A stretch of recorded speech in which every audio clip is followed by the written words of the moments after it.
Welcome to my YouTube channel. The Book of Ruth Chapter 1.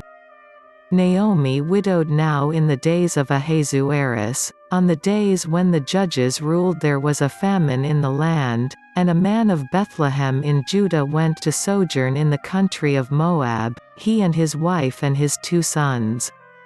The name of the man was Elimelech, and the name of his wife Naomi, and the names of his 2 sons were Mahlon and Chilion.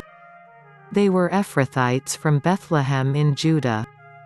They went into the country of Moab and remained there. But Elimelech, the husband of Naomi, died, and she was left with her 2 sons. These took Moabite wives. The name of the one was Orpah and the name of the other Ruth. They lived there about 10 years, and both Mahlon and Chilion died, so that the woman was left without her 2 sons and her husband. Ruth's loyalty to Naomi. Then she arose with her daughters-in-law to return from the country of Moab, for she had heard in the fields of Moab that the Lord had visited his people and given them food. So she set out from the place where she was with her 2 daughters-in-law, and they went on the way to return to the land of Judah. But Naomi said to her 2 daughters-in-law, "Go, return each of you to her mother's house. May the Lord deal kindly with you, as you have dealt with the dead and with me. The Lord grant that you may find rest, each of you in the house of her husband." Then she kissed them, and they lifted up their voices and wept. And they said to her, "No, we will return with you to your people." But Naomi said, "Turn back, my daughters, why will you go with me? Have I yet sons in my womb that they may become your husbands? Turn back, my daughters, go your way, for I am too old to have a husband.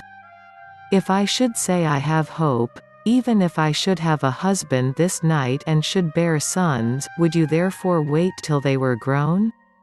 Would you therefore refrain from marrying? No, my daughters, for it is exceedingly bitter to me for your sake that the hand of the Lord has gone out against me." Then they lifted up their voices and wept again. And Orpah kissed her mother-in-law, but Ruth clung to her. And she said, "See, your sister-in-law has gone back to her people and to her gods, return after your sister-in-law." But Ruth said, "Do not urge me to leave you or to return from following you. For where you go I will go, and where you lodge I will lodge. Your people shall be my people, and your God my God. Where you die, I will die, and there will I be buried. May the Lord do so to me and more also if anything but death parts me from you." And when Naomi saw that she was determined to go with her, she said no more. Naomi and Ruth returned, so the 2 of them went on until they came to Bethlehem. And when they came to Bethlehem, the whole town was stirred because of them. And the women said, "Is this Naomi?" She said to them, "Do not call me Naomi, call me Mara, for the Almighty has dealt very bitterly with me. I went away full, and the Lord has brought me back empty. Why call me Naomi, when the Lord has testified against me and the Almighty has brought calamity upon me?" So Naomi returned, and Ruth the Moabite her daughter-in-law with her, who returned from the country of Moab. And they came to Bethlehem at the beginning of barley harvest. The Book of Ruth Chapter 2. Ruth meets Boaz. Now Naomi had a relative of her husband's, a worthy man of the clan of Elimelech, whose name was Boaz. And Ruth the Moabite said to Naomi, "Let me go to the field and glean among the ears of grain after him in whose sight I shall find favor." And she said to her, "Go, my daughter." So she set out and went and gleaned in the field after the reapers, and she happened to come to the part of the field belonging to Boaz, who was of the clan of Elimelech. And behold, Boaz came from Bethlehem. And he said to the reapers, "The Lord be with you." And they answered, "The Lord bless you." Then Boaz said to his young man who was in charge of the reapers, "Whose young woman is this?" And the servant who was in charge of the reapers answered, "She is the young Moabite woman, who came back with Naomi from the country of Moab. She said, 'Please let me glean and gather among the sheaves after the reapers.' So she came, and she has continued from early morning until now, except for a short rest." Then Boaz said to Ruth, "Now, listen, my daughter, do not go to glean in another field or leave this one, but keep close to my young women.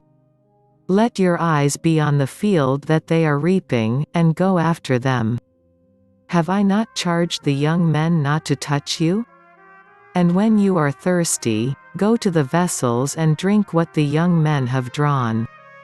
Then she fell on her face, bowing to the ground, and said to him, "Why have I found favor in your eyes, that you should take notice of me, since I am a foreigner?"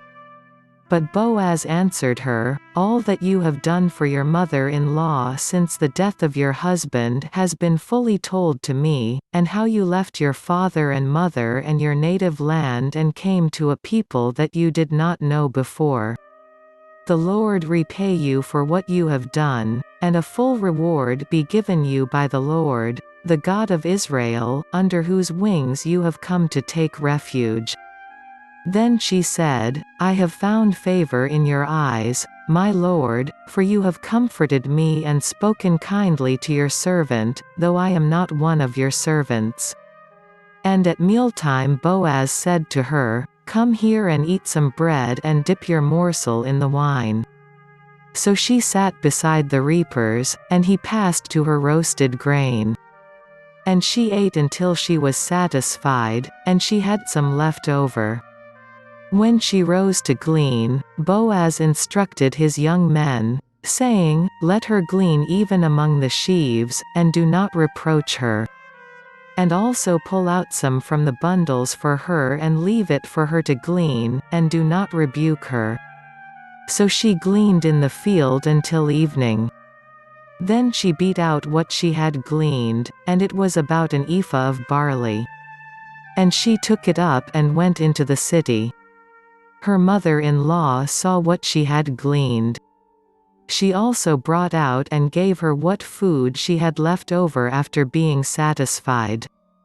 And her mother-in-law said to her, "Where did you glean today? And where have you worked? Blessed be the man who took notice of you." So she told her mother-in-law with whom she had worked and said, "The man's name with whom I worked today is Boaz." And Naomi said to her daughter-in-law, "May he be blessed by the Lord, whose kindness has not forsaken the living or the dead." Naomi also said to her, "The man is a close relative of ours, one of our redeemers." And Naomi said to her daughter-in-law, "May he be blessed by the Lord, whose kindness has not forsaken the living or the dead." Naomi also said to her, "The man is a close relative of ours, one of our redeemers." So she kept close to the young women of Boaz, gleaning until the end of the barley and wheat harvests. And she lived with her mother-in-law. The Book of Ruth chapter 3. Ruth and Boaz.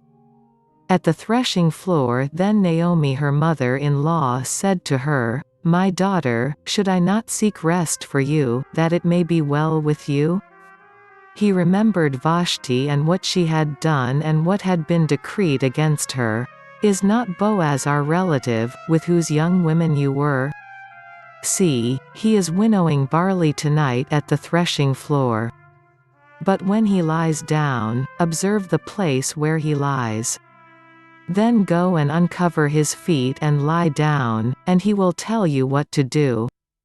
But when he lies down, observe the place where he lies. Then go and uncover his feet and lie down, and he will tell you what to do. So she went down to the threshing floor and did just as her mother-in-law had commanded her. And when Boaz had eaten and drunk, and his heart was merry, he went to lie down at the end of the heap of grain. Then she came softly and uncovered his feet and lay down. At midnight the man was startled and turned over, and behold, a woman lay at his feet. And he said, "May you be blessed by the Lord, my daughter. You have made this last kindness greater than the first in that you have not gone after young men, whether poor or rich. And now, my daughter, do not fear. I will do for you all that you ask, for all my fellow townsmen know that you are a worthy woman. And now it is true that I am a redeemer. Yet there is a Redeemer nearer than I remain tonight, and in the morning, if he will redeem you, good, let him do it.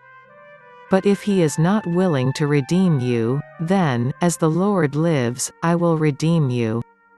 Lie down until the morning." So she lay at his feet until the morning, but arose before one could recognize another. And he said, "Let it not be known that the woman came to the threshing floor." And he said, "Bring the garment you are wearing and hold it out." So she held it, and he measured out 6 measures of barley and put it on her. Then she went into the city. And when she came to her mother-in-law, she said, "How did you fare, my daughter?" Then she told her all that the man had done for her, saying, "These 6 measures of barley he gave to me, for he said to me, 'You must not go back empty-handed to your mother-in-law.'" The Book of Ruth chapter 4. Boaz redeems Ruth. And he took 10 men of the elders of the city and said, "Sit down here."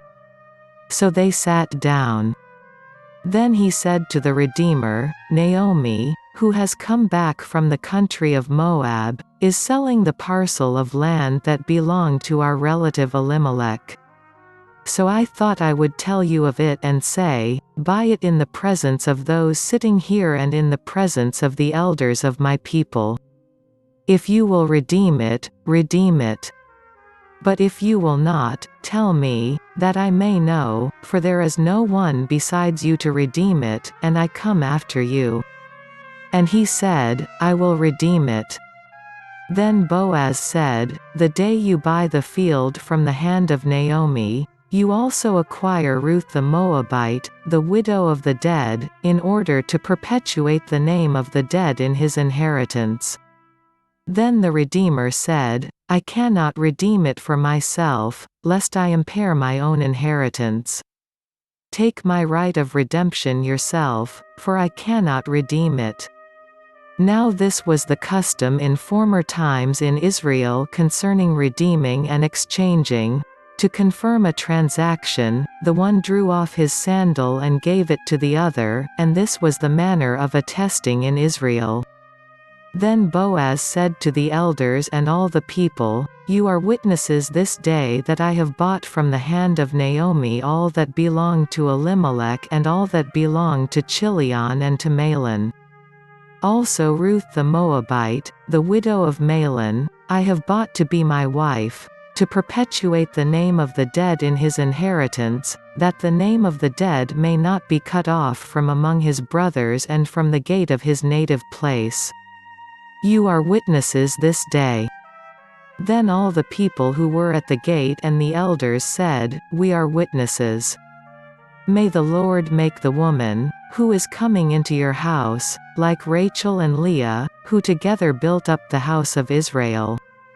May you act worthily in Ephrathah and be renowned in Bethlehem, and may your house be like the house of Perez, whom Tamar bore to Judah, because of the offspring that the Lord will give you by this young woman." Ruth and Boaz marry. So Boaz took Ruth, and she became his wife. And he went in to her, and the Lord gave her conception, and she bore a son. Then the women said to Naomi, "Blessed be the Lord, who has not left you this day without a redeemer, and may his name be renowned in Israel." He shall be to you a restorer of life and a nourisher of your old age, for your daughter-in-law who loves you, who is more to you than 7 sons, has given birth to him." Then Naomi took the child and laid him on her lap and became his nurse. And the women of the neighborhood gave him a name, saying, "A son has been born to Naomi." They named him Obed. He was the father of Jesse, the father of David. The genealogy of David. Now these are the generations of Perez.